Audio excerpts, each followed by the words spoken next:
Okay, good evening and welcome back to the interview room here at Rocket Arena and the 2025 NCAA Tournament.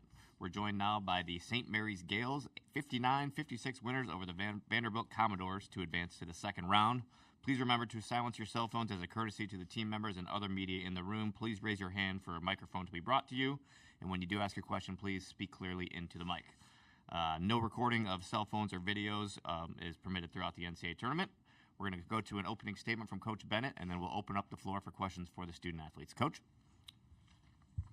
Yeah, tough game, really tough game, and I didn't think we played very well offensively first half. Fortunately, our defense kept us somewhat in it, and then second half we started playing a lot better offensively. Quit turning the ball over. A lot of their points in the first half were off. I think 8 or 10 of them were off our turnovers, like straight transition pick six baskets. So once we stopped doing that, then we were able to get back in the game. And these guys to my left really played well. Jordan Ross really played well when in the second half we needed to come back and get back in the game, and it happened, and we got the lead, and we were able to hang on against a good Vanderbilt team. Thanks, Coach. Let's go to questions for the players, please. Starting in the third row on the right side. It's for Jordan, Ron Krejcik from the San Francisco Chronicle. Describe what that second half was like, especially on offense. Given the way you guys struggled in the first half, it seemed like you consciously became more assertive and tried not only shooting, but trying to get in the lane and create stuff. Yeah, Goose got in foul trouble, so we needed someone to play make and get downhill. And, I just started to be more aggressive. Left side, third row, guys. Nick Lawrence in Mid-Major Madness. Mitchell, you obviously had some big plays there late, but you had a three with about 5:50 left in the first half. It was your first three in 158 games. That was your second game in your freshman year when you hit that three. Just talk about how nice it felt to get that off. Definitely felt good considering how we were playing at the time. That kind of helped keep us in it for a little bit. But, it's just end the shot clock, threw it up. Got lucky. A little lucky. Better to be lucky than good sometimes. Flip it back to the fourth row here on the right.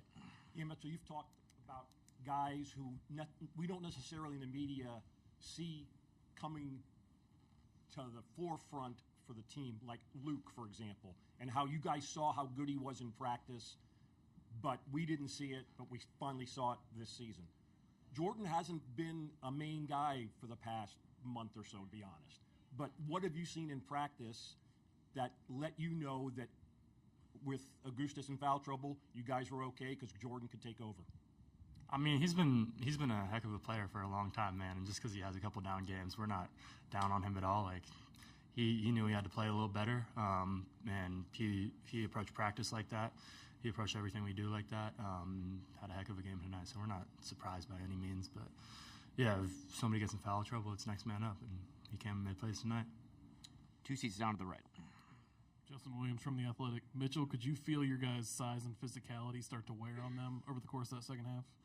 For sure. I think that's one of the things we really emphasized, playing hard for 40 minutes and rebounding, and we weren't quite up to that standard in the first half. We didn't do a lot of things well in the first half, but it wears down a lot of teams, and you can kind of feel that.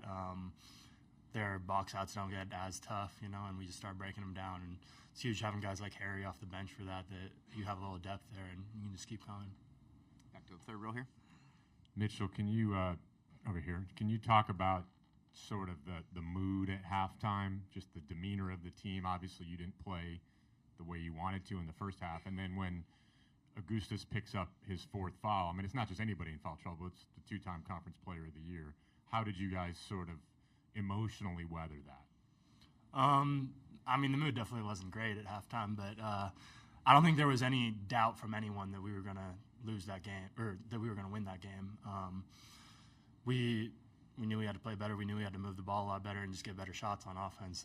That was where the main problems were. So we just talked it over. We're a pretty composed group and put that into action in the second half. And there's never, if somebody gets in foul trouble, it doesn't matter if it's Augustus, it doesn't matter if it's me, it doesn't matter if it's the seventh guy off the bench, man. Like it's next man up. We got players 1 through 15, so we're ready to go. Additional questions for the student athletes right here in the fourth row. Yeah, Mitchell, you have got the most games played in St. Mary's history, so you've got a pretty good sense of St. Mary's history? Where does this win rank? It's up there, man. But to get one really up there, we got to go get the next one, man. I'm tired of hearing Mickey McConnell say like I was on that Sweet 16 team. So it's time to put another team in the history books for us. Anything else for these guys before we let them get back to the locker room? Row 2.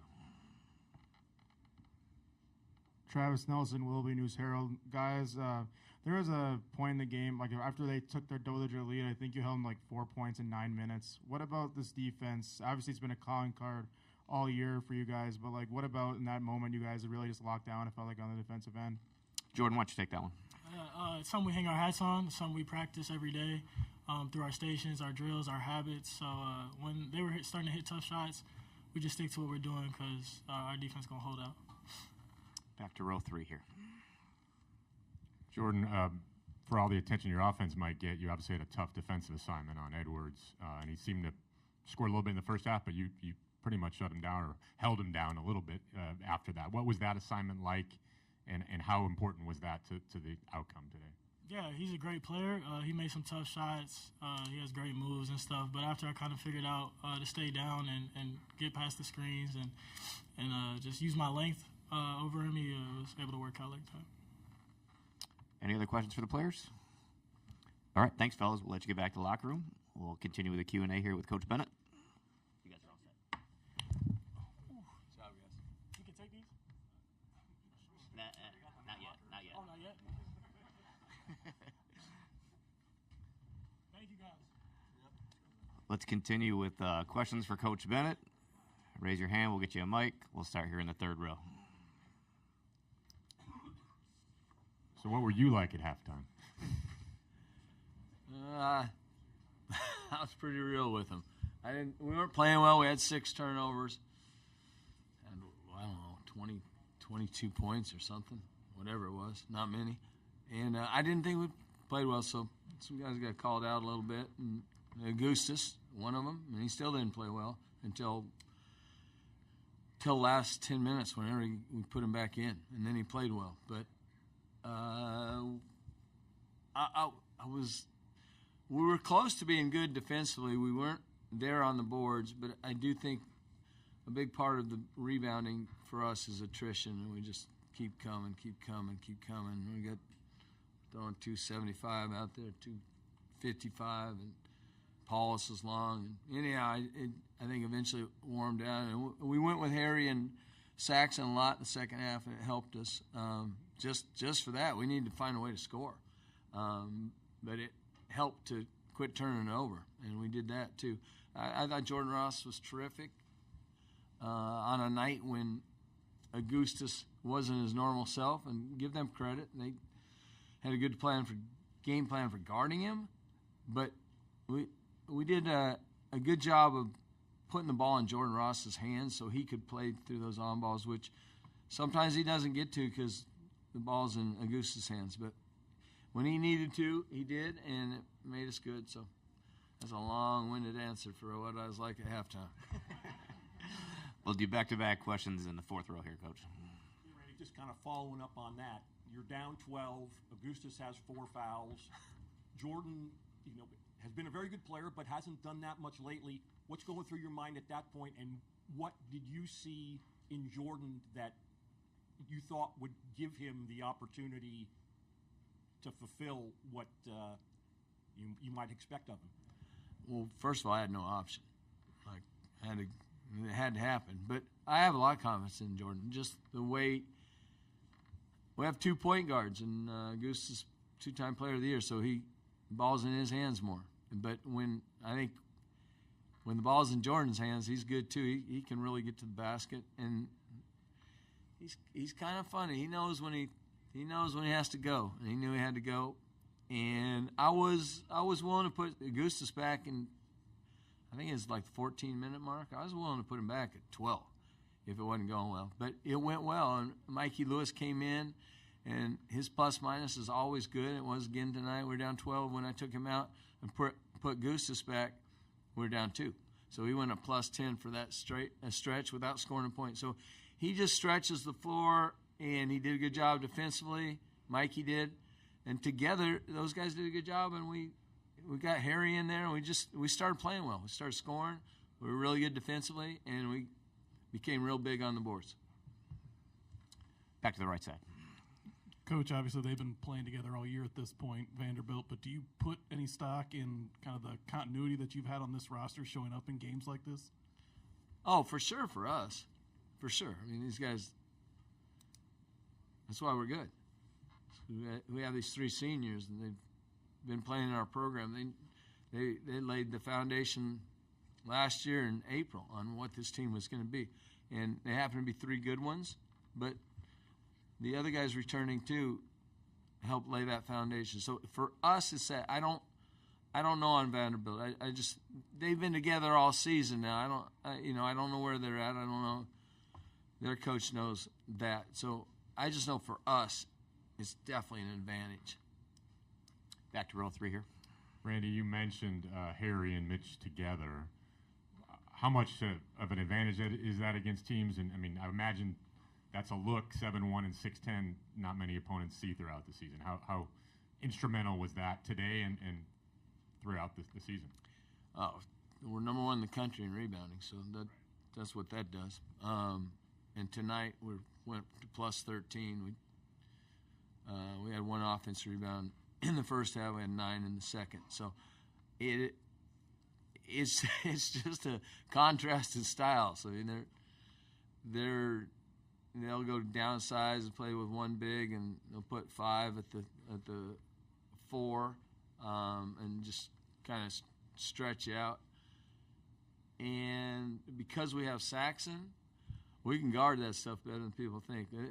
We have 2 5s out there, but Mitchell can guard 4s, and he can do a good job on them, and he did. And that's kind of when we came back. Mitch was at the 4, Harry was at the 5, and we had to guard their downsized lineup with our big lineup, and we were able to do it and get back in the game. And then it got down to basically a 1-possession game, and we were able to hang on. In the back, coach standing up in the blue shirt. Luke Taylor, Full Court Network. Sorry, old job. Coach, there's obviously an East Coast bias in basketball, thanks to us. How big is this win for the WCC, the West Coast, St. Mary's, and then what do you expect from Alabama since you're playing 2 SEC teams in a row? Yeah, so it's a huge win for St. Mary's and for the West Coast Conference. Both our teams advanced, and they're both in the round of 32. There's not that many. I mean, we only had 2 that got in, and they both advanced, and those 2 teams were very good this year, and so that's a big deal. It's a big deal for a league. It's a big deal for all the schools in the league. It's something to sell. Obviously for St. Mary's College, big. It's big for our program. It's hard to get past the first round. And then Alabama is, we all know Alabama. They're in the Final Four last year. We were supposed to play them in this upcoming game last year, and we didn't get our job done. So we'll SEC is good. It's fun to play these guys, and be a good opportunity for St. Mary's, a good opportunity for the WCC. Last question, Coach. 3rd row on the left. Randy, Chris Easterling, Beacon Journal. Going back to your defense and just the way you sort of could lean on them a little bit, just could you sense sort of their legs going out as the game went along? As the kind of the physical, your guys' physicality kind of taking it out of them? I could sense this. Like, their pressure early was good. They're showing, and they were showing with their 5 hard and kind of taking it out of our guards' hands. And Gustis just didn't play well early. He didn't handle that. We know how to handle it. But as the second half hit, we just kept. And Jordan Ross might be better at that. We started putting him in. It just wears you out. It wears those guards out. They just got to constantly run into those screens and try and they go over on theirs, and even their 5's got an extended show and stay until we give up the ball. So it's hard to do for a 5-man, just a hard show, basically trap for 40 minutes. I did feel that. Like, I thought we were getting what we wanted towards the end, last 10 minutes maybe. Like we're gonna get downhill on them, and then it's they got to rotate, and it's going up on the boards, and then the payoff happens because we don't make it. You get fouls, and if you don't make it, you can get that offensive rebound a lot of times, and that's exactly what happened in that game. So fortunately, we had Jordan Ross to do it. If we didn't, it would have been tough without Augustus. Coach, thanks for your time. We'll see you tomorrow. Thank you, guys. See you.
All right, pleased to be joined now by the Vanderbilt Commodores. Gentlemen, thanks for joining us.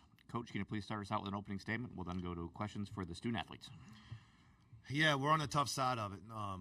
It's the NCAA tournament is it's such a great opportunity, and something we cherish. And there's going to be a team that has that unbelievable feeling of jubilation, excitement, and we're on the side of it with hurt.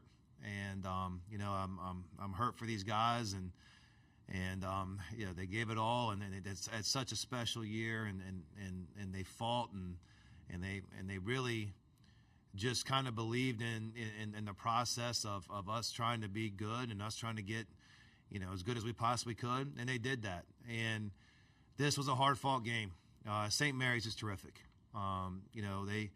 They made plays, whether it was guys who don't shoot threes making threes or rebounds or whatever else, and a lot of times it comes down to something like that in those situations. But I thought we had a couple good looks at the end. I think Jason Edwards' shot was a really good shot. He probably makes that 75% of the time, and that was a good one. And Devin had to rush one up. That was not a great shot because it was hard, but so. You're hoping for that moment to be able to make one of those, but we didn't. So it's a hard ending to a special team, a special group that believed in us this year and helped do a lot of good things for Vanderbilt basketball and Vanderbilt University. Thanks, Coach. Let's go to questions for the student athletes. We'll start in the third row on the left. This question is for both Grant and Devin. Just their size and physicality, how much did that, as the game wore along, where did it get into your legs a little bit as that game progressed? Grant, you want to start us out? I would say, I wouldn't say just as the game goes on, that was our main focus, is taking care of the glass, and I think we did a great job of that in the first half. And I think that's easier to do when our bench is by them and our coaches are telling us what to do, but I think part of us lost our focus in that second half, and we gave them some easy looks on offensive rebounds. Devin? Yeah, I would say our main emphasis coming into the game was rebounding. I thought, like Grant said, I thought we did a tremendous job in the first half. But, like you said, I guess the fatigue, they were deep. They had a couple bigs that came in and out of the game. And, they got some offensive rebounds and defensive rebounds that helped them win down the stretch. Additional questions for the players. Second row left, please. Grant, I guess with that being your last college basketball game, just what are the emotions for you? How do you reflect on playing college basketball as a whole?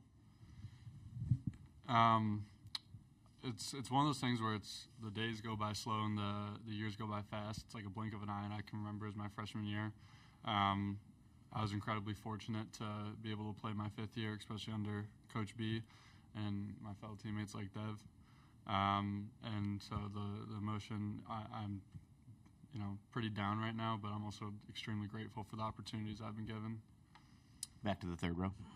Grant, Chris Eastland, Akron Beacon Journal, just kind of off of that, the last game being played, right in in your backyard, near your hometown, just does that add anything to the emotions you're feeling now, or I mean, would it matter whether it was here or Seattle or wherever? I mean, it's always great to be back home, but at the end of the day, a loss is a loss. So it's the last time we're going to be suiting up with these guys. It's unfortunate, but yeah. Anything else for the players before we let them go back to the locker room? Oh, okay, right back to the second row. I guess for both of you guys, could you just kind of describe the emotion during the game in the second half? What were the conversations like, things along those lines in the second half? Devin, want to take that one? Yeah, we were just trying to keep playing our brand. In the first half, I thought we played very well. Second half, we lost a little bit offensively and defensively, and on the glass too. We were just trying to get back to what we were doing, make adjustments, and just trying to finish out the game, which we've done a lot of times. Grant, you want to add to that? Yeah, we were just in those situations, just trying to stay positive, keep upbeat. That was Coach's main message to us is it's going to be a game of runs. So the only thing we have is ourselves. So we have to stick together and do what we do. Anything else for the student athletes? Thanks, guys. You can head back to the locker room. Appreciate it. We'll continue here with Coach Byington. Second row middle.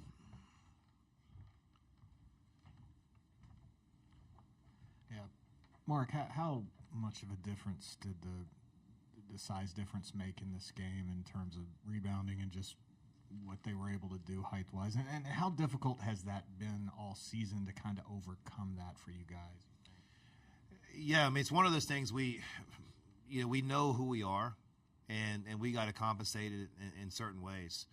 And so they had one offensive rebound in the first half, but that was a big reason because of our defensive pressure, of us keeping them outside the paint and really turning them over and doing some things there. And they're an experienced, good team, and they made adjustments. And, we lost some of our pressure in the second half on the outside of being able to guard the ball and keeping things outside the paint. And then they were going in, and then they would make a shot. And, it's 275 pounds sometimes. You got to box out. And that weight and that push, that can wear on you. And so we were undersized, but at times it was a benefit to us. The second half was not a benefit to us. We'll stay in the second row. Coach, what led to the second half breakdown in particular? Coach Bennett attributed to attrition, which has been a conversation around your team the entire year. So what did you see from your perspective? Yeah, I mean, it was we started the second half off well. We just lacked energy, the defense of presence, the defensive energy in the second half. And, it's not something uncommon where a good team's going to make a run, make a push. I think there were some plays there that were kind of out of character for them, and, it took a lot out of us.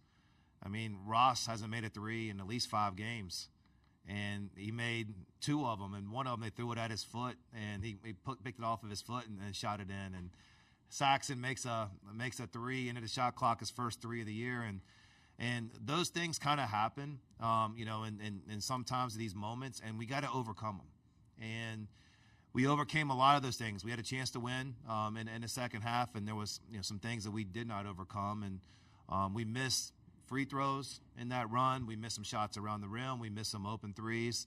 It was a lot of things there. One of the things I think this team, really wants to win and really cares about winning. And I think sometimes you kind of see it. They want it so bad that, they press. And, as a coach, I never could quite get the button there pushed of get them to relax and be in a possession. And with a new team, that's kind of hard sometimes. We didn't quite know where to go. Jason Edwards was making some plays, and then I think he wore down, and we were trying to find some different avenues out there and just didn't find enough. I think really it was probably more about St. Mary's finding a way, making some plays, getting the rebounds. And, we made some mistakes and didn't make ours, but I think the credit belongs to them. Back to the third row on the left, Coach. Mark, you've talked about St. Mary's physicality. What are you unable to appreciate about it until you actually get out there on the floor and have to handle it for a full 40 minutes? Yeah, I mean, it is the size. And, a lot of international players, and they play a physical brand of basketball. And we're used to a physical league. And they just have, different ways to kind of take advantage. It's angles. It's wedging a guy under the rim for a rebound. It's screening hard, and kind of it's the body blows throughout it. And that's good players. That's a well-coached team. And I think those body blows got us, at certain points. I think we wore down on it. And it is one thing when those guys are that size, they're not losing any weight or getting any shorter throughout the game. I mean, the big fella in there is going to be 275 pounds all the way through, and he's a handful. But it really wasn't that in particular. I really think it was the fact that we couldn't keep Ross out of the paint in the second half, and I think he made some timely threes, and there was some timely rebounds, of 50-50 balls that we just didn't come up with. Fourth row on the right here, Coach. Coach, one of the things we heard in the locker room over and over again a few minutes ago was this group was special despite the fact that they were a whole bunch of different players from a whole bunch of different programs coming to a new program with a new head coach. What was the secret sauce to putting this together this year with basically no continuity? Well, it was one thing when everybody came together, and we kind of addressed this right away. We said we're against the odds. odds of being successful, odds coming together, odds having a winning team, odds being in an NCAA tournament. Like, we were against all those, and we use that as a unifying thing, that we're going to try to overcome the odds and try to be in this situation. And this is a special group to be able to do what they did and be able to go against that and get to this place. I'm always going to cherish them. I hope the Vanderbilt fans understands what a special group to get our program going and get us in the right direction. And you know, we're going to build on this. This is a setback. This isn't permanent. A setback for a game, but to get different guys in this situation, to get Vanderbilt used to being in the NCAA tournament, you know, that's definitely the future goal. And this was the first step. We didn't get the win today, but there could be something down the road that really does help us. Back to the second row. Every impression I got from you is you really like this group of guys. Just how disappointing is it for it to end like that with those guys? Yeah, I mean, that's really my biggest reaction is I wanted badly for them. You know, I wanted them to experience a win. I wanted them to try to go on a run. You know, they've done a lot of things, and we played good basketball today. Not for 40 minutes, or we would have won. But to have them ready to play, ready to compete, and in this moment, I wanted it for them. And you know, it's always the hardest locker room you ever have as a coach when you have players who finish their college eligibility. And, you know, we have that with Chris and Grant and AJ. And those are emotional. Those are hard, knowing that's the last time that I get a chance to coach them, and appreciative of them and everybody else. But that's a really tough feeling for a coach. Back to the second row. Do you anticipate Kijani Wright being with the team next season? He's on his way back of getting healthy, and that's our number one thing. Do one more here on the left. Now that you don't have to build a roster with 11 transfers, just what is this offseason going to look like for you? How refreshing is it to not have to do that again?